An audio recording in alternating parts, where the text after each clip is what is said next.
Oh, hello there. I really got to stop doing that. It's not funny.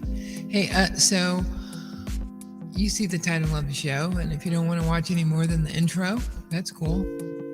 Am I jealous of Forex Shark? If you don't know who he is, he's a successful major player in the DeFi space. So the answer is yes, but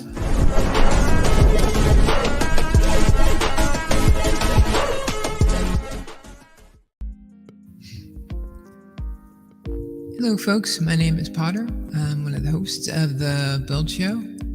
We are, for those who don't know, we are a show where we label ourselves we build financial power, but it kind of morphed into, when we say we build financial power, it's by harnessing the power of the blockchain. But in no way is it meant to represent that we are promoting anything that would be financial advice, when there are paid people who will do that for you.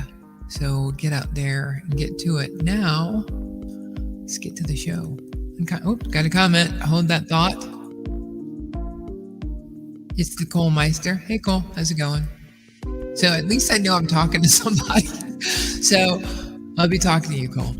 So I was focusing. I've been in the South too long. So I've been focusing on something as part of my paranormal training. You have to, when you go in with a team, you have to be aware of your unconscious biases. So we have a leader who, in the DeFi space, at least in the platforms I am, who can annoy the hell out of me. But at the same time, he's literally the person that I'm all in on in the blockchain when it comes to possible, passive income. But still, God annoys me a lot. And since I don't have a valid reason, and I just did this exercise, I realized, I wonder, do I have an unconscious bias for him? Now, the part of unconscious bias that you have to look at is you have to kind of unpack it, right? So I had to start going deep into, why would I dislike this guy? Why would he annoy me? Well, on other shows, I've talked about how I worked for a guy who I think has his personality.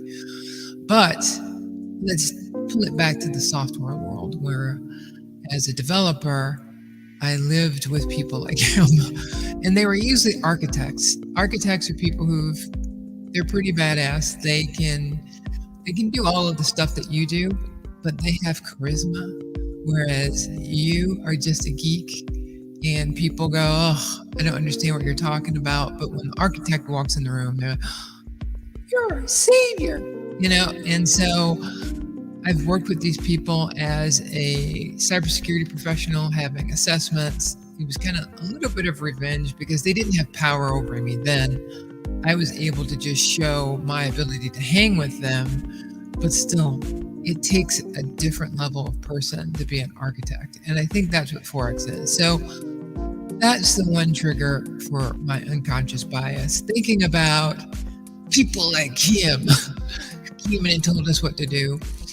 Even though they didn't know what we were doing or how we did it, they knew enough that they could keep us in line, And when you think about the life of a programmer, it's more of, as a programmer, coder, dev, it's kind of you against the world, right? Because you're really a geek. You communicate completely different than most people are used to. They look at you like this, And so I already have that as, again, dipping into the unconscious bias thing, right?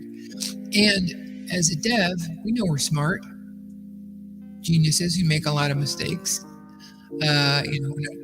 Just because you're a genius doesn't mean that you are perfect or smart all the time. You're just really good at what you do.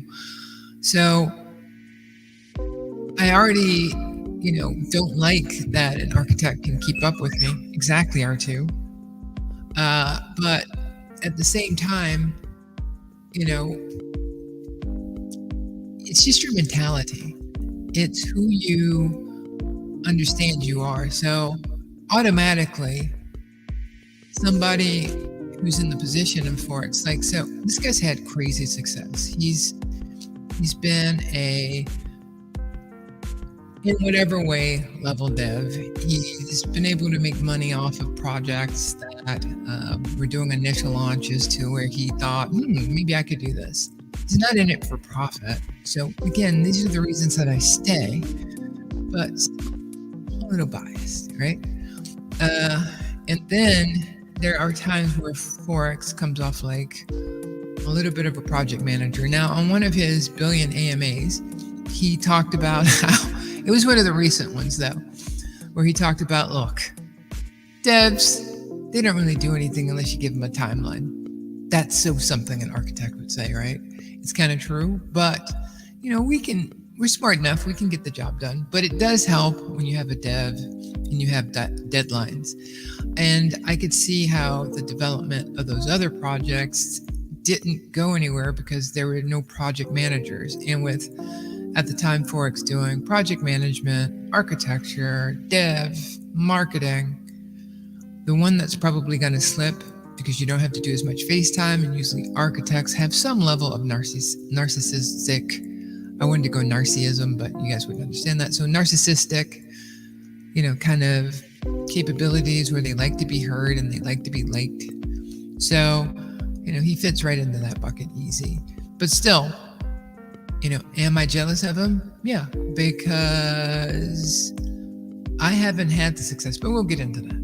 So I'm trying to take you through the life of a dev, or through the eyes of a dev. QA, how dare you? QA, I even moved from dev to QA for a little bit, and this is nothing against QA people. It's just their role, where you've developed this project, you've rolled out this function, and then you give it to them and they go, this is broken and this doesn't work. So Forex is also doing that. He's got to go tell people your shite's broken, right? This doesn't work. Do it again. You know what? Now that I thought about it, why don't you do it this other way? And so QA, they just tell you the truth. If your code was working when you gave it to them, then it would be, they wouldn't have anything to say. But yeah, they're not like architects, but boy, do they get you. So I can literally talk this whole thing about QA, but there are a lot of good people on both sides, okay? So I won't go into QA. I'm trying to stick to the theme of unconscious bias. Am I jealous? Yes. And so then you have the miraculous audits where, okay, I've got to deal with an architect. I've got project managers up my bum. I've got QA, right? And now comes auditors. As a dev, you make so many mistakes by yourself. You get stuck so much with things that are supposed to work and they just don't. Or they worked when you close your computer the other day, but when you come back into work, now all of a sudden it doesn't work, but no config changes happen. When you give demos, your projects always break. It worked right before the big crowd came in, but now that you got the crowd, it's not working. And now you want to introduce audits who are like QA on, angry steroids. They don't have any feelings because their job is not to have feelings in their role. As a human, yeah, sure, they have feelings, but in their role, they can't have feelings. Here's the control. Users must have two-factor authentication.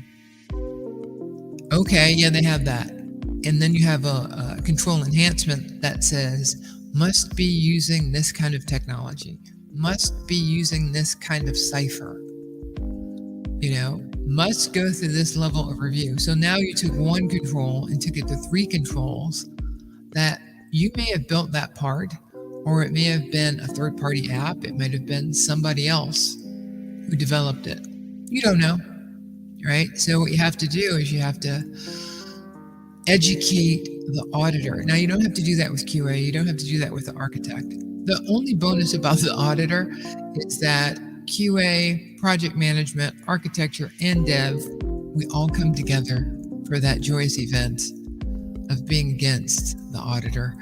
And we realize that they're going to help you, but it's really annoying, So when I hear Forex talk about any changes, I know he's going to go through some level of an audit, because with blockchain technology, unlike other tech, you can't roll it out and it have a mistake. So in the latest app from the Drip Network, DDD, when I found out it was 1,000 lines of code, I was like, oh, 1,000 lines of code, or a line of code blockchain app. Wow, that's a lot to review. And I guess since it was handling the most basic functionality, whatever. But unlike an architect, a dev's more likely to say, let's push this out. So as I do it myself, as a solo dev, you're going to have to do all of those roles solo, including audit yourself. But I'm not putting anything out into production, or you get a real auditor to take a look at it. But audits on top of everything. So, when you get down to it, it's, jealousy versus unconscious bias. Yeah. I would say that, the jealousy comes from another place, and you don't want to go into the level of,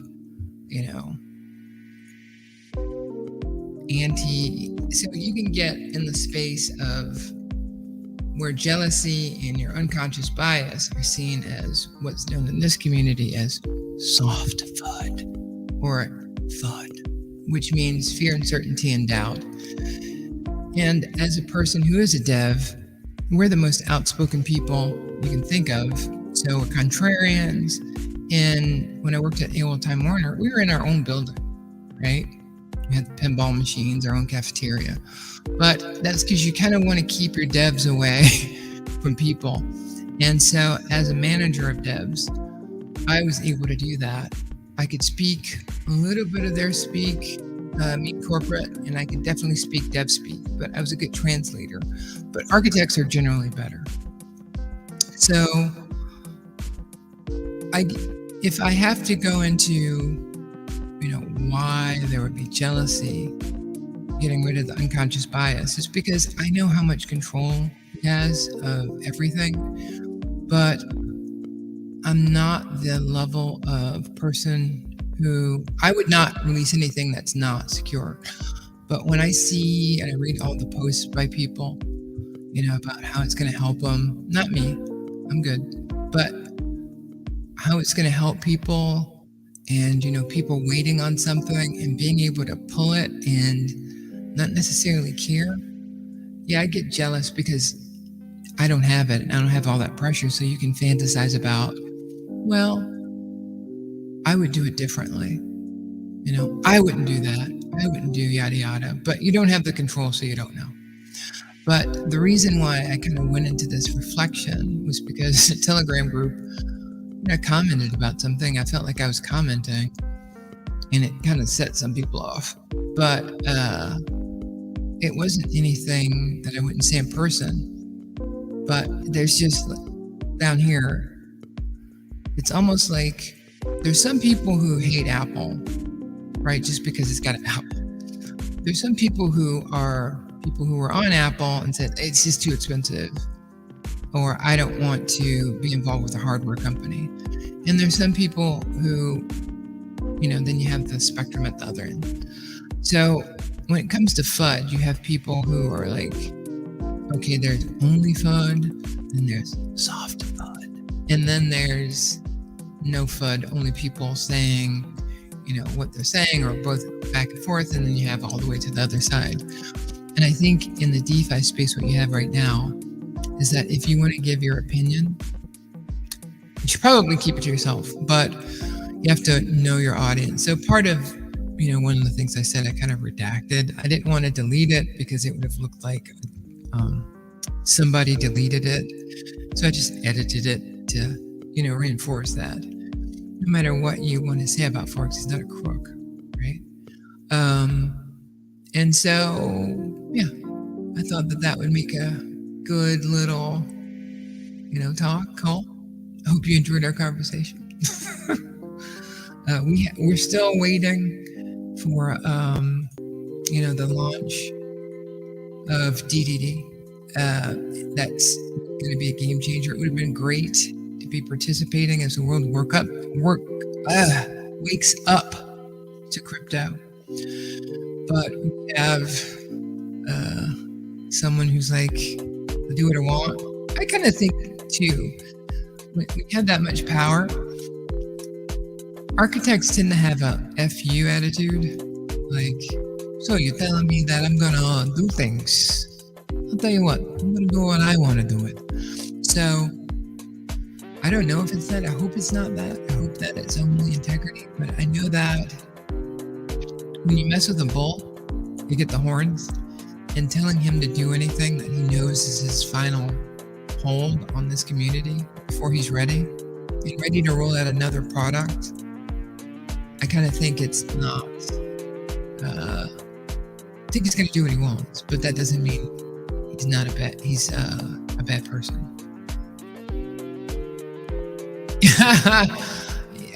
Cole said, I always, a bunch of ha-has, and then I always enjoy hearing your perspective on things. Thank you.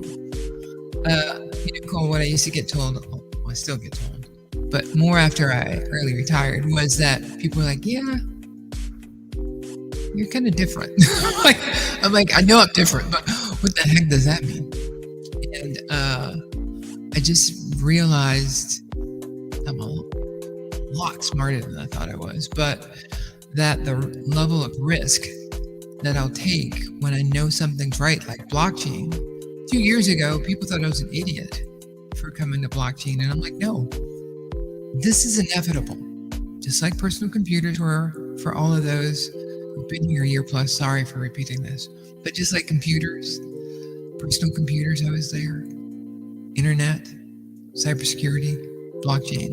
I was always there before it got there. And another friend of mine, Scott, he was there before me. So, it's a fun ride, but I guess that jealousy comes from saying, hey, I would help people more than you. Let me see. What did he say? Cole had something. Cole says, "Oh, I got the same response after my early retirement. There's probably something to that opinion, considering we aren't living the average life." Yeah, I heard somebody say on a show that no one is truly happy for your happiness, but they will support you during bad times. And I thought about it, and I was like, that's kind of true. People, no matter if I was an executive producer on a picture or executive produce, like if you go to Amazon, you can search on me there, as an executive producer for quite a few documentaries. But, no one would, when I had Facebook and I'd post something like that on my wall, no likes. It's interesting the way people are. I know they love you, but it's hard for people to promote you if you're not, their child, right? So, yeah, congratulations. I'm glad I have somebody I can go to bed at night knowing that there's a Cole out there, and he's got a happy wife, happy life. That's a good thing. So, the mystery is solved. If you're still here, what are you doing? We don't ask that you like, subscribe, or follow. You can comment. But glad to have you, especially to the special dozen who come in every week and have been, for at least a year. Have been coming in here. I can't see you. I don't know who you are, but thank you very much. Maybe you think I'm a little different too, and you enjoy hearing this different perspective for somebody who has a background in being a proven winner by the grace of God. So, with that, just in case, so I have like this mouse, and I've got this mouse. And so when I'm reaching over, I'm trying to figure out which one to put my hand on. So, you have a ghost hunting channel too? Yeah, I do. It's I think it's the Ghost Hunter Gal, and I'm gonna start next year talking about some of that stuff. But because I understand that it's kind of freaky, and I don't think it would go with the algorithm, I don't talk about it here. And there will be a warning that do not watch that unless you're prepared for different stuff to happen to you. So that's the other thing about life that I also put into the whole. Well, if you're here this long, you wanted to hear the whole thing, right? So there's another dark component because I have been in the paranormal for so long, and I've seen things that you shouldn't see. When I see a personality that has power, I'm always suspect. Good for the greater good. Good chaotic, evil chaotic. I know it sounds like Dungeons and Dragons, or evil. So you don't ever know who you're dealing with on this planet sometimes, and that's not woogity. That is thousands of years of history. So yeah, I'll be talking about that on the other channel. But I reached for the wrong mouse again. So good question, Cole. And that was just a nice little nugget for those people who are cool enough, Easter egg, to stay in towards the end.